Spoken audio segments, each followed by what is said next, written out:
Hey guys, how's it going? Welcome back to my channel. Today I'm reopening my David Bowie discography journey because a new album was released from David posthumously. And last year in 2021, I did go on my David Bowie discography journey where I listened to each and every one of his 26 studio albums for the first time. It was such a wonderful journey to go on. Now this album in particular, Toy, has a very long history. Now, Toy was recorded between July and October of 2000 and features re-recordings of songs David recorded between 1964 and 1971, along with a couple of new tracks as well. David's intention for the project was to rehearse the tracks, record them live, and release them as quickly as possible, predating the idea of a surprise album. Toy was originally supposed to be released in March of 2001, but unfortunately, the record label completely scrapped that idea. After making David Bowie's back catalog available for digital download in the year 2000, the label, who were in the middle of various financial struggles, feared poor commercial performance for Toy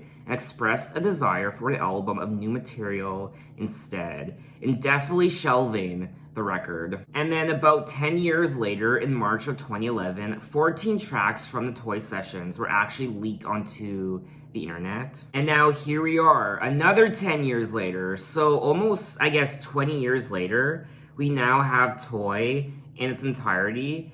And it was released on January 7th, 2022, the day before what would have been David's 75th birthday. Now, Toy has been described by some as a sort of Pin-Ups, which was a David Bowie's cover album from the 70s, as I'm sure you know, but without the hits, apparently. Toy was supposed to come out in the year 2001, which would have put it in between Hours from 1999 and Heathen from 2002. Various tracks from Toy did see a release as B-sides and bonus tracks in the ensuing years after 2001, and two were remade for Heathen, and two appeared on the Nothing Has Changed compilation album in 2014. Now, from my recollection, I haven't heard any of these songs yet, and I will be listening to 14 tracks in total. So let's get into it with track 1, I Dig Everything.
That was track 1, I Dig Everything, and ooh. I quite enjoyed this track. I was rocking out. I loved the overall instrumental, and I liked the harmonies and the overall melody of the track also. I thought it was quite catchy to listen to. Now, I Dig Everything is a single from 1966. Of course, though, this is the re-recorded version of the song, just like all the other tracks on the album Toy. It was, however, a commercial failure for David back in 1966 and resulted in the label dropping him. The re-recorded version of this song, the one I just listened to, abandoned the original's production and became a guitar-driven rocker. Now, the original version was a pop song that musically and lyrically reflected the mid-1960s swingin' London era. I've got the village tied up, I walk along beside the garbage man, I dig everything, I wave to the policemen, but they don't wave back. They don't dig anything. I ain't had a job for a year or more. I don't own a thing. Everything's fine. I dig everything. When I read the title of the song initially, I Dig Everything, I thought he would be referring to actually digging, like grabbing a shovel and digging through the dirt. Please, Mr. Gravedigger. But no, he's referring to how he digs everything, as in he can't really be bothered by anything because he's jiving with everything, he's liking everything. I dig everything, I dig that, I dig this. I wave to the policemen, but they don't wave back. They don't dig anything. I've got more friends that I've had hot dinners. Some of them are losers. The rest of them are winners. We smoke and talk in my room. We dig everything. So he's also singing about a time in his life when David didn't have a lot of money, I guess, and he wasn't living a very glamorous life. But at the same time, he was still happy with what he had. I guess that's the meaning of the song. I definitely had fun listening to this track. I liked the guitar riffs. Like I said, I like the overall production and the melody, and I would listen to it again. So let's move on to track 2, You've Got a Habit of Leaving.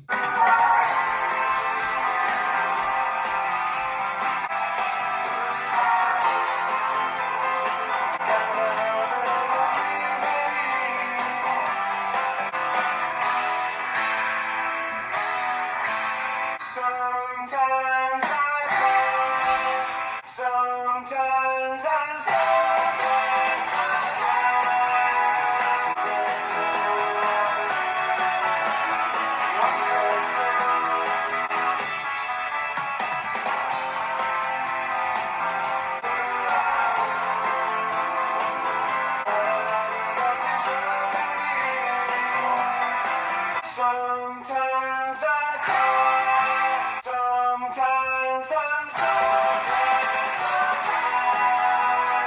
If you wanted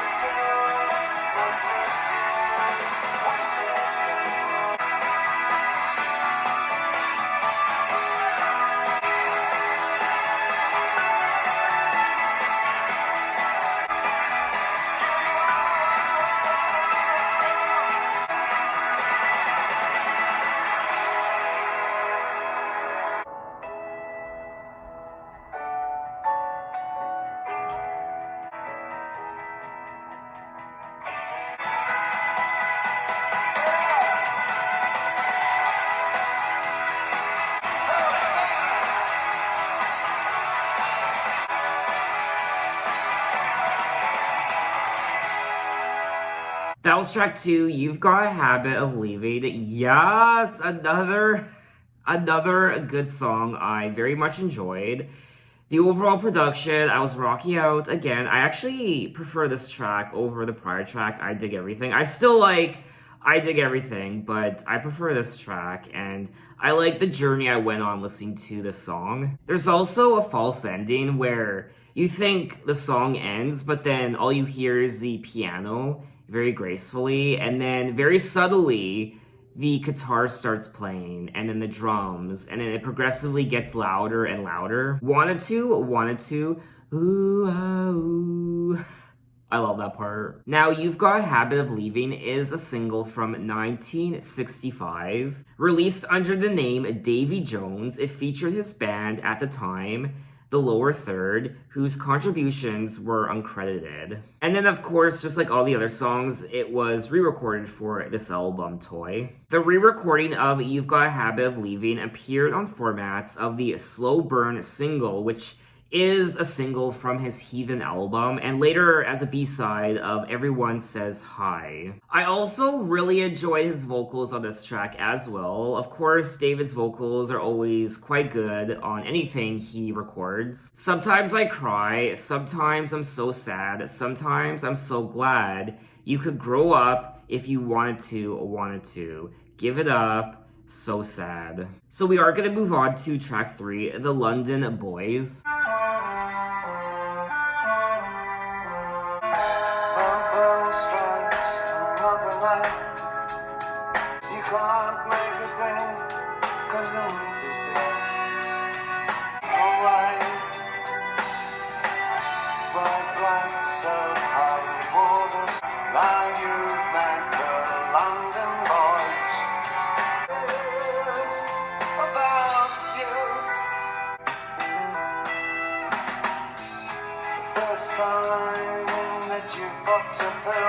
Let yourself down would be a big disgrace. For the London boys, in the month you've been away from your parents' home. With your London boy,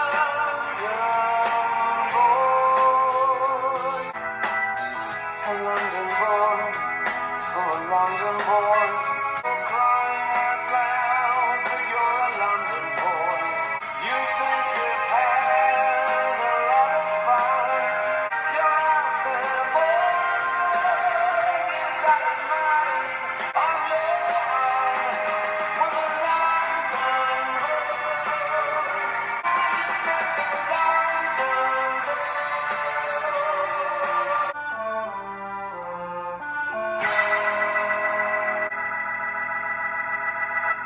That was track 3, The London Boys, another song I very much enjoyed, especially that instrumental. Now, The London Boys is a B-side of the 1966 single Rubber Band. It was originally written and demoed in 1965 with the lower third for potential release as David's debut single for Pi Records, but it was rejected. You're only 17, but you think you've grown. In a month, you've been away from your parents' home. You take the pills too much, and you don't give a damn about the job you've got, as long as you're with your London boys. So it looks like this girl perhaps moved away or ran away from her parents, and now she is staying with these London boys, and she's doing drugs, and she is 17 years old. She's popping pills. The dark lyrics concern a 17-year-old girl who left home for London. As she wants to get to know the London boys, she turns to take pills to fit in. I will say I am enjoying the lyrics and stories on the songs I've listened to already. I dig everything, You've Got a Habit of Leaving and the London Boys. I particularly like the chorus on this track. And like I said already, I like the overall instrumental too. I think it's quite catchy. So let's move on to track 4, Karma Man.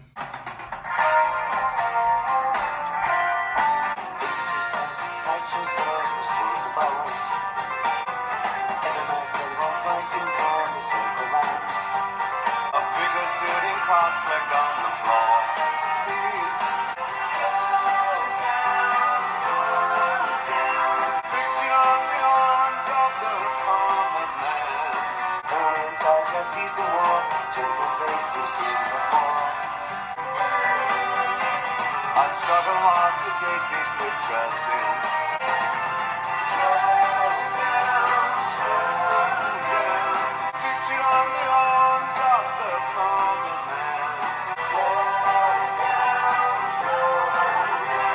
pictured on the arms of the common man.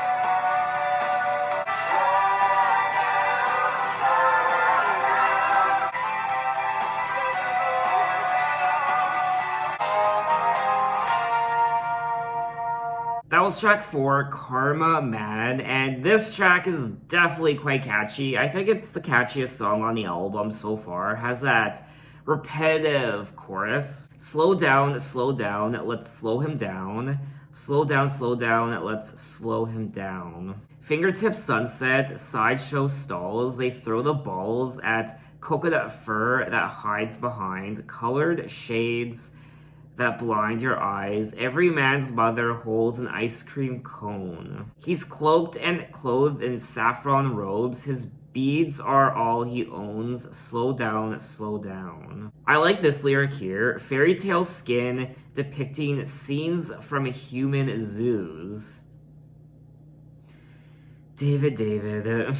I liked the overall instrumental of this track. It was quite Baroque sounding, which was reminding me of his debut album from 1967. Now, it looks like the original version of Karma Man was released on a compilation album from David that was released in 1970 called The World of David Bowie. In the lyrics, the title protagonist watches unobserved passers-by at a fairground. Now, it looks like the song was written about David's interest in Tibetan Buddhism. You can't show people what Buddhism is, you can only show them the way towards it. Buddhism is really a process of self-discovery, of discovering the truth for oneself. Anyway, let's move on to track 5, Conversation Piece. Took this walk to ease my mind. Didn't think to look at me. All seems so long ago. I can't see the road for the rain.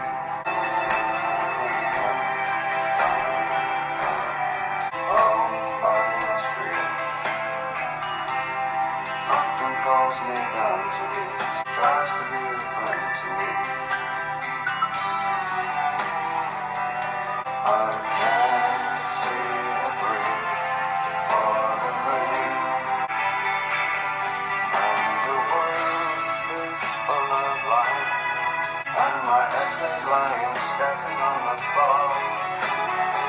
I check my head hurts, my heart sticks inside my throat. I'm invisible, and I can't see the water through the tears.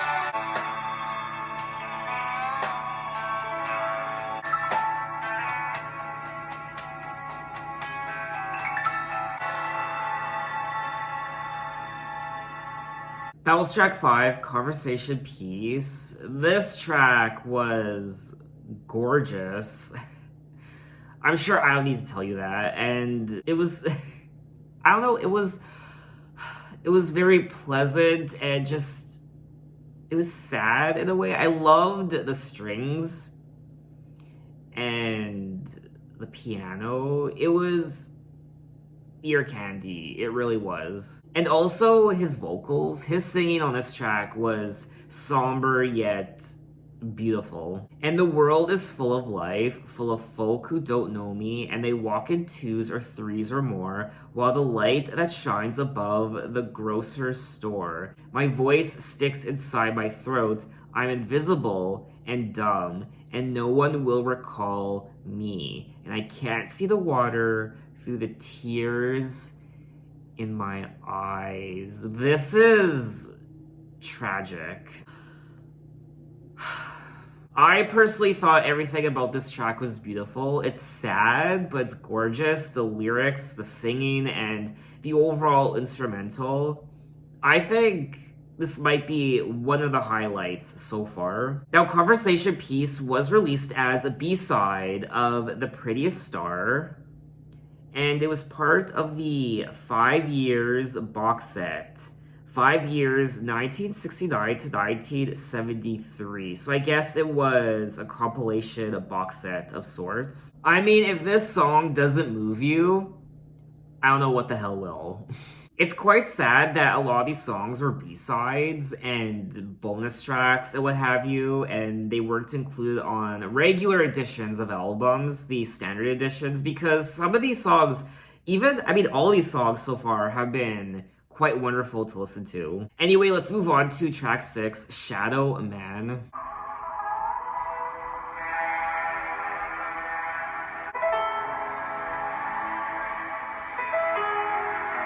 There's a man back away up ahead who says she knows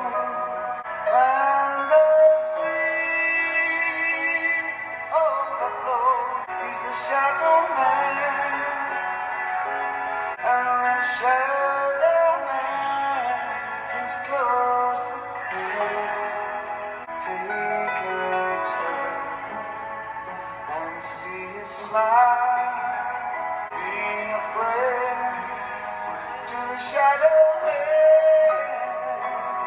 You can call him Joe, you can call him Sam, for the shadow man is really you. See your reflection into the stars. You should call and see who answers. And the shadow man is waiting round the bend, waiting up at me.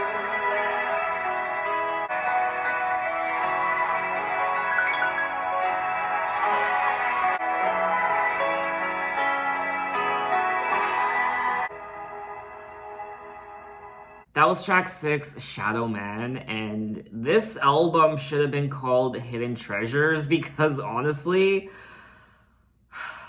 Shadow Man is another masterpiece of a song from David Bowie, and it's so beautiful, and I mean, beautiful doesn't even do this song justice when explaining what the song actually is. Beautiful, yes, but so much more than that. To me, it is anyway. And I just thought it was just gorgeous. It was gorgeous to listen to, especially the piano. I mean, the piano is what did it for me, and his vocals, and just the overall song, just everything about it.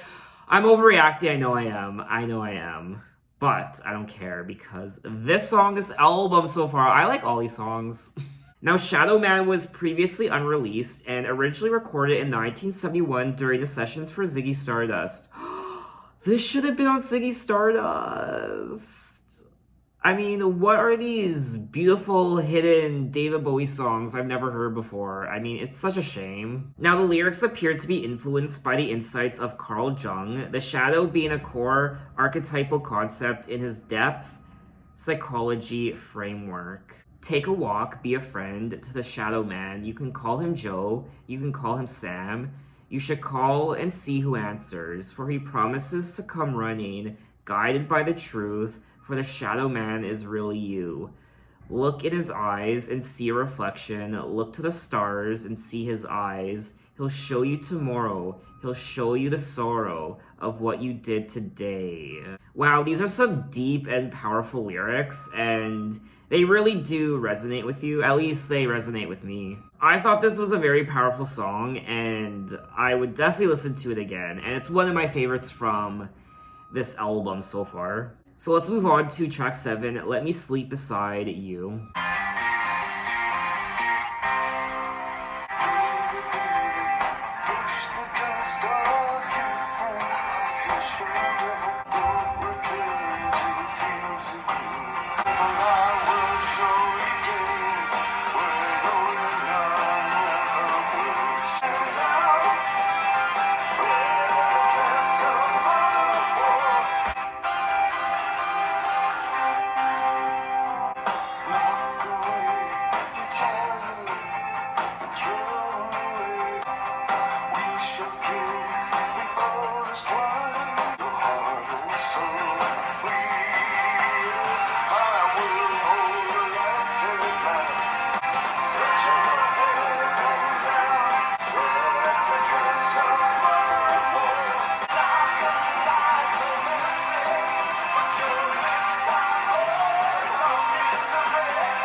That was track 7, Let Me Sleep Beside You. Another good song on the album. I am running out of good things to say, I really am, because all these songs so far, in my opinion, have been great. Honestly, more than great.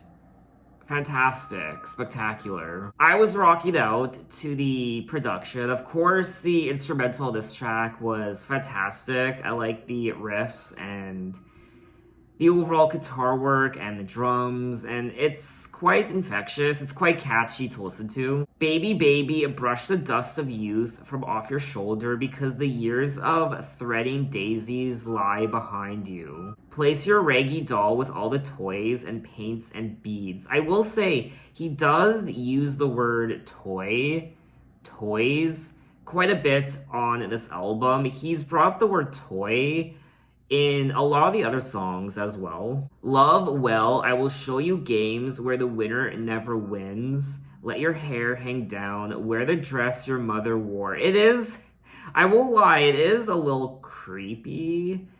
Wear the dress your mother wore. Let your hair hang down. Let me sleep beside you. Lock away your childhood and throw away the key. So it looks like this girl is no longer a girl. She is flourishing into this woman. She is entering womanhood, I guess. Child, you're a woman now. Your heart and soul are free. We shall drink the oldest wine. Velvet skies will linger. Now, this song was originally from the Durham Anthology, 1966 to 1968. According to David's then manager, Ken Pitt, it was written at a time when David was frustrated by his lack of chart success. One evening, David was sitting watching television when suddenly he took his eyes from the screen and said to me, I'm going to write some top 10 rubbish. And so he went away and wrote Let Me Sleep Beside You, which was neither rubbish nor top 10 material, but another very good song. He then wrote 2 other songs, which he also indexed under rubbish, namely Karma Man and In the Heat of the Morning. Now, reportedly, the song was declined to be released because it was believed to be too risque for record buyers in 1967. I wasn't expecting there to be so many catchy songs on this album where they just get stuck in your head, the catchy melodies and the riffs and the hooks. I mean, the song is a little creepy, I won't lie, but I would still listen to it again. I thought it was another great David Bowie song. So let's move on to track 8, Hole in the Ground.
That was track 8, Hole in the Ground, and ooh, this was another juicy piece.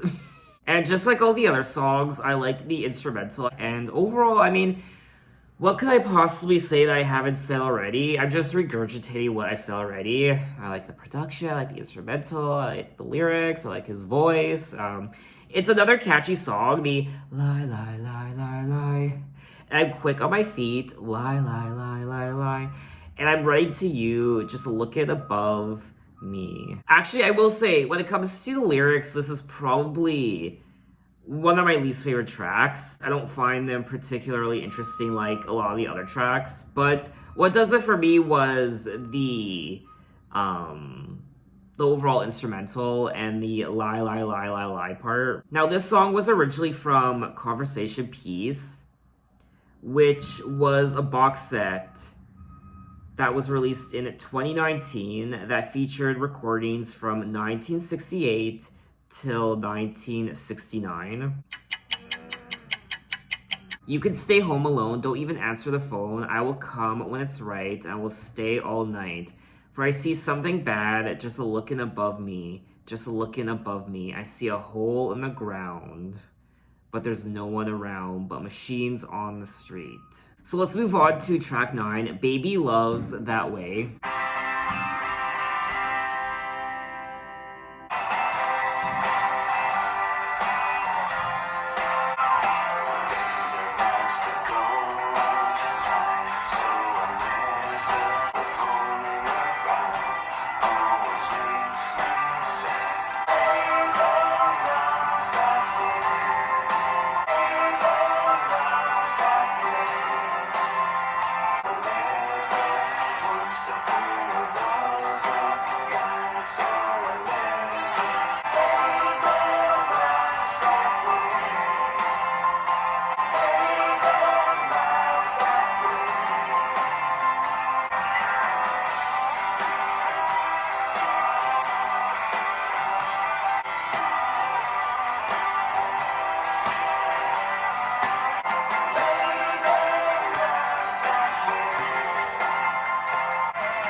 That was track 9, Baby Loves That Way. Another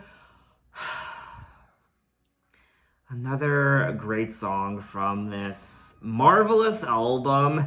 This really is a spectacular album. It's lots of, like I said already, there's lots of catchy hooks on this album. Lots of catchy riffs and earworms that get stuck in your head. I will say though, this song kind of dragged on much longer than it needed to, especially the instrumental. It just kind of kept going on and on and on. I do wish this song was like a minute shorter. Baby likes to go outside, so I let her. Wants to fool with other guys, so I let her. Wants to be bad, I let her be bad. Her fooling around always makes me sad. She fools around with other boys, so she's a hoe. Baby loves that way, treats me like a worn out toy. Again, he brings up the word toy. I see what he's doing. I guess that's why he named, I don't know, but maybe I'm assuming that's why he named this album Toy. He does bring up the word toy in almost all these songs. Baby Loves That Way. So it's about this girl he's dating, I guess, and she wants to be bad, she wants to be a hoe, she wants to sleep with all these other guys, and he lets her, but he feels bad about it. He secretly doesn't want her to do that. Her fooling around makes me sad. Another solid track on the album that I would listen to again. Now, this song was written by David in 1965 and was released as the B-side of the single You've Got a Habit of Leaving under the name Davy Jones with his band at the time, the Lower Third, who were uncredited. So let's move on to track 10, Can't Help Thinking About Me.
What track was that? Track 10, Can't Help Thinking About Me. Wow, this was one of the more wild songs on the album. That chorus, Can't Help Thinking About Me, I was rocking out, and another fun song to listen to. We also hear some female vocalists towards the end of the song. My girl calls my name, hi Dave, drop in, see you around, come back if you're this way again. I'm on my own, I've got a long way to go, hope I make it on my own, can't help thinking about me. Dad says I brought dishonor, my head's bowed in shame, seems that I've blackened the family name. My mother says that she can't stand the neighbors talking, gotta pack my bags, leave this home, start walking, I'm guilty, I wish I was sorry this time, I wish I could pay for my crime. Can't help thinking about me. And then he goes on to say, we used to go to church on Sundays. I lay awake at night, terrified of school on Mondays. It's too late now. I wish I was a child again. I wish I felt secure again. So you could tell David wrote this song when he was quite young. He's coming to terms with his insecurities and what his parents thought of him when he was growing up, I guess, and how he wishes he was a child again, how he wishes that he wasn't so insecure. When he was a small child, he was secure, but now he's not, and he's singing about going away, and now I leave them all. in this never never land. The station seems so cold, the ticket's in my hand. Now, when talking about the song in 1966, David Bowie said several of the younger teenagers' programs wouldn't play Can't Help Thinking About Me because it is about leaving home. The song relates several incidents in every teenager's life, and leaving home is something which always comes up. So it looks like even in his early years, David was a risque songwriter with risque lyrics that radio stations didn't want to play, and even his record label was concerned about some of his songs because even they felt the lyrics were too risque. Overall, I would listen to this track again. I had a lot of fun. So let's move on to track 11, Silly Boy Blue.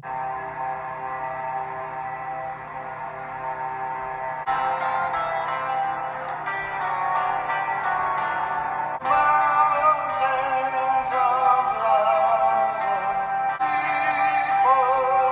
are walking. One boy breaks the rule, silly boy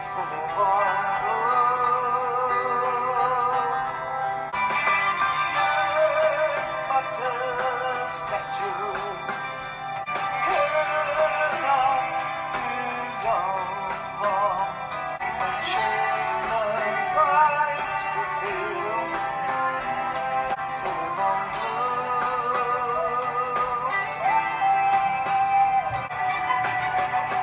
blue. Wish and wish and wish again today. Silly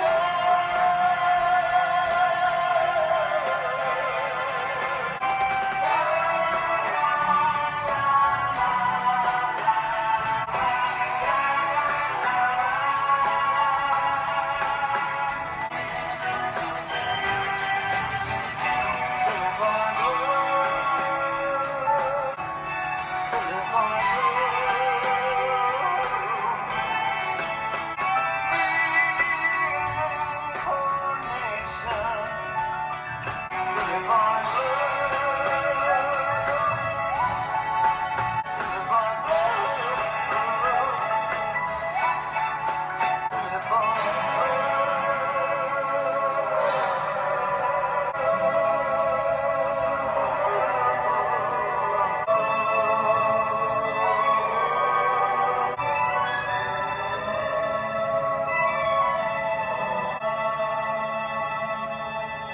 That was track 11, Silly Boy Blue, and this was another nice song on the album. It's not one of my favorites. I feel like it might be one of the more experimental songs. Now, Silly Boy Blue was originally from his debut album from 1967. I don't recall. Okay, it's quite weird because I don't recall hearing this song before. Did I listen to this song in my first David Bowie video where I listened to his debut album?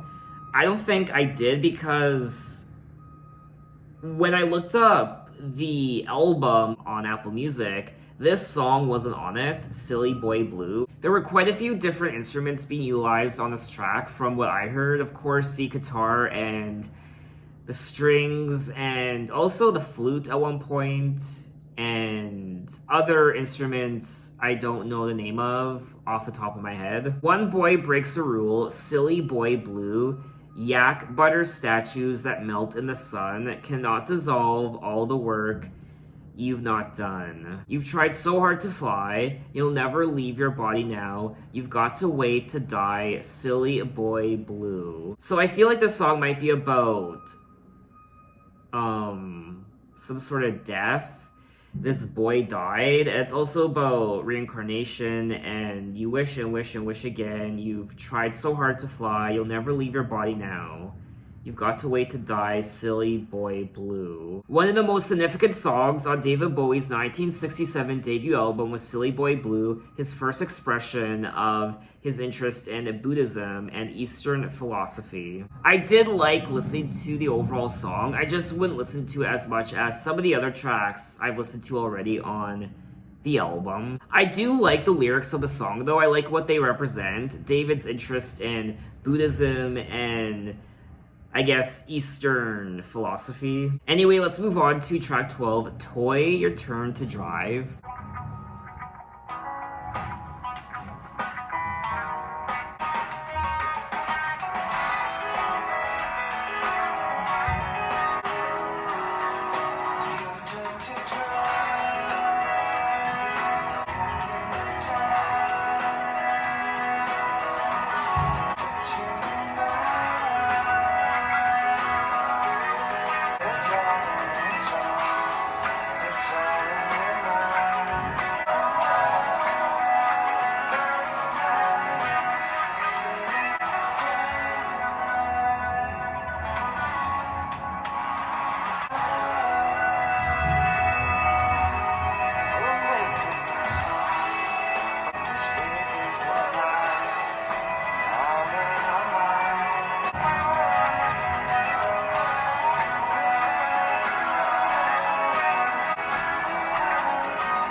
That was track 12, Toy, Your Turn to Drive. This is another song I liked, more so for its vibe. I like the overall mood of the track. I like how it made me feel. The overall, I don't know. I just, of course, the overall instrumental, but also his vocals and just the feeling I got when I listened to this track, I quite enjoyed. Now, this song is from the Nothing Has Changed compilation album that was released in 2014. I also enjoyed the overall piano work on this track. We're making a song, we're making our high, your turn to drive, as big as the night, and out of our minds, your turn to drive, fly tonight. So the lyrics aren't the most in-depth or complex that we've heard from David Bowie. They're not my favorite lyrics on this album. Out of all the songs I've listened to so far, these lyrics are probably some of my least favorite just because they're quite basic and not particularly memorable, but what did it for me was the overall vibe and essence of the song, how it made me feel, the instrumental, and his vocals.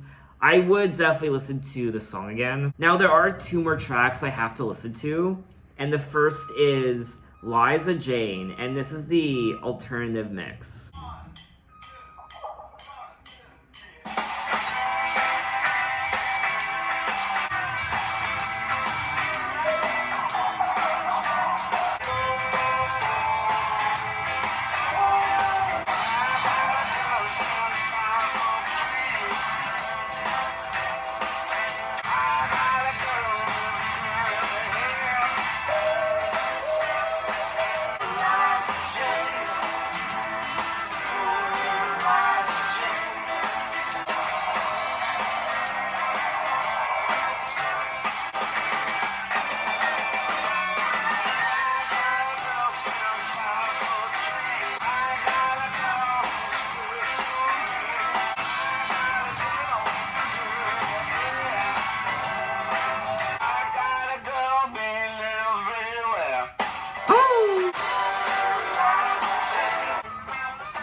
Now that was track 1 of disc 2 of Toy, Liza Jane, the alternative mix. I enjoyed jamming out to this song. I liked the overall instrumental and it was a good time. Now, Liza Jane was the first recording to be released as a single by David Bowie. It was released in 1964 when David was 17 years old. Now, the song wasn't written by David. It was actually written by Leslie Kahn. Now, the song was an arrangement of the old standard Lil Liza Jane, which dates back to the 1910s, but Kahn was credited as a songwriter, and the usual story is that this was done so that she could get more royalties from the single. Ooh, Lil Liza Jane, I got a girl stands 5'3", I got a girl who's good to me, I got a girl with curly hair, I got a girl been everywhere. I guess my only negative about this track, Liza Jane, is how the instrumental just dragged on and on and on towards the end. I mean, this track didn't need to be as long as it was, but we have made it to the end of my video, track 9 of disc 2, In the Heat of the Morning, the alternative mix.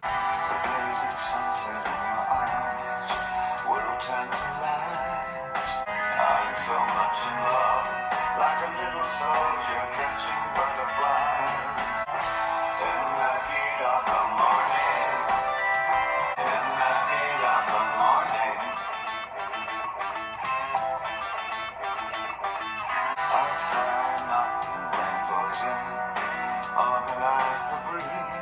I'll do all of these.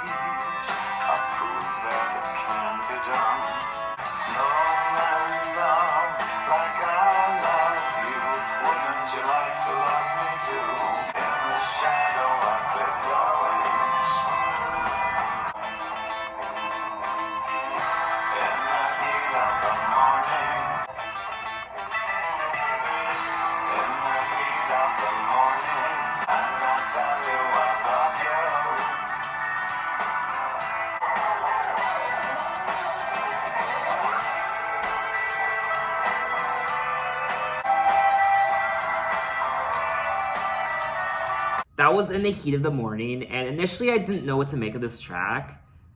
But towards the middle and then towards the end, it really did grow on me, and I was vibing with it. I ended up enjoying it. There was what sounded like a harmonica on this track, and I liked it. The blazing sunset in your eyes will tantalize every man who looks your way. I watch them sink before your gaze. Senorita, sway, dance with me before their frozen eyes. I'm so much in love, like a little soldier catching butterflies. No man loved like I love you. Wouldn't you like to love me too? In the heat of the morning, in the shadow, I'll clip your wings. I'll tell you I love you. I like the story of the song. I'll tie a knot in rainbow's end, organize the breeze, light my candle from the sun.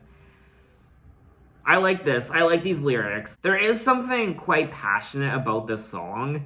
I like the overall essence of the story, and it's quite hot, and I would listen to it again. It's also kind of oddly romantic in a way. David's vocals were also a little seductive, I won't lie. I mean, there are many David Bowie songs where his voice just...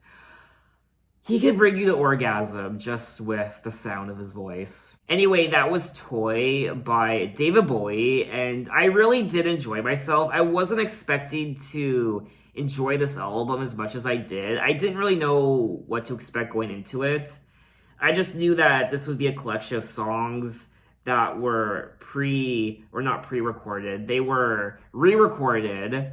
They were old David Bowie songs from the 60s and 70s, re-recorded in 2000, 2001. So I knew that much.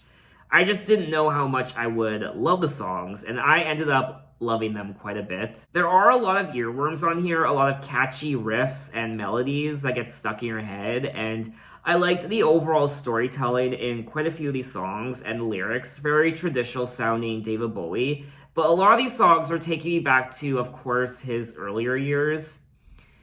Which makes sense because a lot of these songs were written during the early years of his career. I also liked the array of instruments on this album. It's a nice collection. It's a nice variety of the guitar and drums, of course, but the piano and the flute, the violins, the harmonica, synthesizers. There really isn't a dull moment when listening to these songs. I thoroughly enjoyed most of these songs, and I was rocking out. And also, of course, David's vocals were fantastic on this album. I mean, David can almost never go wrong when it comes to his vocals. His vocals are always a standout on most of his albums. I do think, though, that some of these songs drag on longer than they need to. I mean, there really are some hidden gems on here, and this album should be called Treasure Chest because there is just pure gold on this album, in my opinion. So what did you guys think of this posthumous album? What are your opinions? Maybe you don't like it as much as me. Tell me why. I guess the only downside for me is I haven't heard the original recordings of these songs, so maybe that's something I need to do down the line. Maybe in my spare time. I guess it would have been nice for me. I guess I should have done this. Maybe I should have listened to the original recordings of these songs before delving into this. Because now I'm very curious. I want to know what the original recordings of these songs sound like. I kind of wish there was a different album cover because this one is just fucking creepy. So officially, I think that's all I have to say on the album. And thanks for watching, guys. You can find me on Twitter. You can find me on Instagram. You can message me and say, hey, how are you? And I'll see you next time. Take care.